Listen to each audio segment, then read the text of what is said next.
Donc pour parler un peu mieux du projet Ultra Ops, donc l'avant, c'est moi en tant que pompier de Paris avec un accident de circulation. Donc ça, rien de bien intéressant.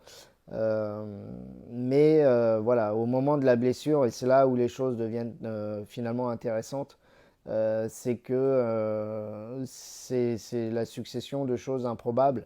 Et déjà, de par la blessure en elle-même, qui est très très lourde, la prise en charge où j'arrive à être pris en soin par des gens ultra compétents, que ce soit au niveau de la BSPP, parce que je me cartonne à côté de la caserne, au moment où les gars ils arrivent en même temps que moi pour prendre leur garde. Voilà, l'hélico qui me transporte sur Percy et la prise en charge de médecins voilà, qui ont des années d'expérience, d'OPEX. Voilà, c'est la fusion entre mon parcours et toujours l'envie euh, de se dépasser comme avant. Donc j'entreprends de vouloir faire la marche de Nimeng, chose que je fais, que j'arrive à faire.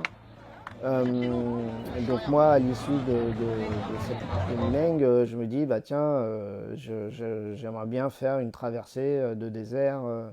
Voilà, chose qui n'est pas du tout encore montée dans ma tête, mais l'envie est là. On me propose de faire le cross du Grand Barra. En plus, moi, je découvre ce que c'est que l'OPEX. Elle fait après, pendant 2 ans de suite, euh, et mûrit le choix de faire la traversée de la Death Valley. C'est là où je rencontre également donc, un officier d'active qui est également le fondateur de la société OPS CrossOps, qui lui va m'aider à dimensionner donc ce projet pour faire parler des besoins et des missions du centre de transfusion sanguine des armées, puisqu'elle est dans la chaîne de prise en charge des blessés le premier maillon de prise en charge. Voilà, donc je me suis dit, quitte à aider sur ce sujet-là, autant partir du premier maillon et de les mettre en avant. Ce qui fait que ce projet, qui est à la base personnel, euh, va, va, va complètement se densifier.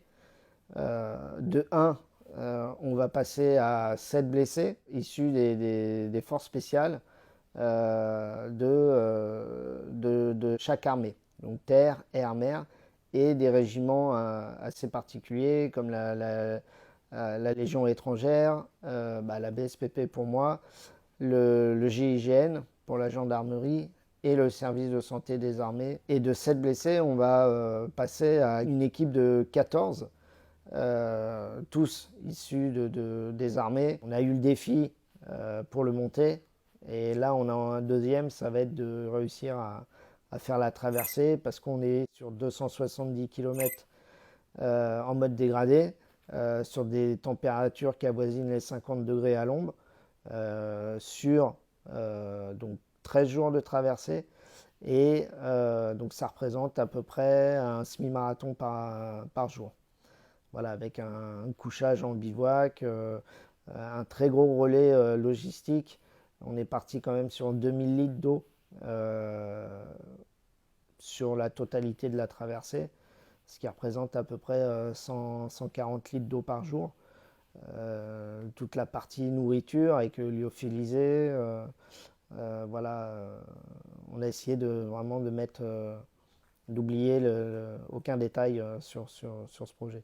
Il va y avoir un va-et-vient permanent, ce qui fait que les gens qui nous accompagnent sont vraiment complètement investis bénévolement dans leur temps, dans leur physique.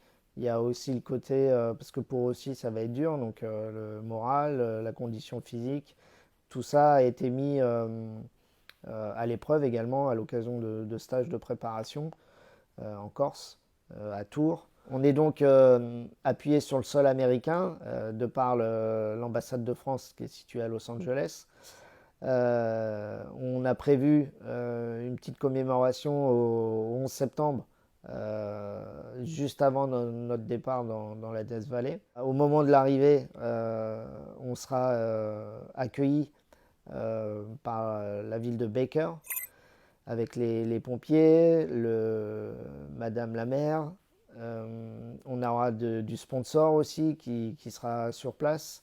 On a les médias avec French Morning qui est un ambassadeur de la communauté française sur le sol américain. On a des associations de vétérans.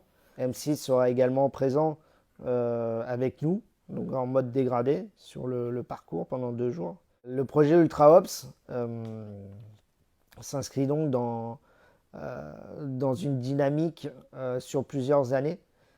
Parce qu'on s'est proposé de soutenir le centre de transfusion sanguine des armées à l'échelle d'un projet de cette dimension-là par an, sur un continent différent, avec peut-être un risque différent que celui de la chaleur et du désert.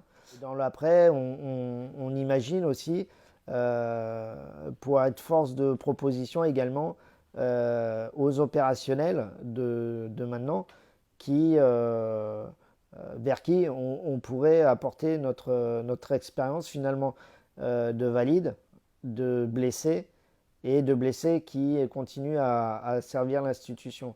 Donc ça peut être dimensionnant au niveau de l'esprit pour l'opérationnel qui peut finalement se servir de nous pour développer cet esprit de résilience. UltraOps, c'est résilience opérationnelle blessée. Donc voilà, donc cette résilience-là, elle peut se cultiver à travers notre expérience pour l'expérience des opérationnels. Donc l'équipe d'UltraOps souhaite remercier voilà, tous les gens qui croient en ce projet, tous les partenaires institutionnels, les partenaires privés, les partenaires associatifs, les gens qui interviennent en nous laissant des messages sur les réseaux sociaux, les gens qui nous envoient des petits dons, soit à l'association, pardon, ou soit à la cagnotte Litchi qui est dédiée au centre de transfusion sanguine des armées, soit au niveau des ambassades, que ce soit à l'ambassade de France aux États-Unis ou à l'ambassade américaine à Paris. Voilà, tous ceux qui se reconnaissent à travers ces défis, ces valeurs de cohésion, l'unité en fait qui fait ce que l'on est nous aujourd'hui. Voilà, donc on souhaite vraiment remercier tout le monde très sincèrement et on vous promet de belles images et de belles gouttes de sueur sur nos fronts. Merci.